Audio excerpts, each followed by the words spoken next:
You ask Tiger to solve. This deals with linear equations with one unknown. The final result is f equals 91. Let's solve it step by step. Simplify the expression. Expand the parentheses. Simplify the arithmetic. Group all constants on the right side of the equation. Add 492 to both sides.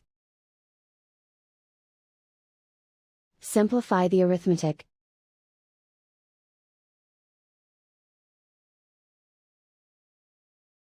Isolate the f. Divide both sides by 6. Simplify the fraction. Find the greatest common factor of the numerator and denominator.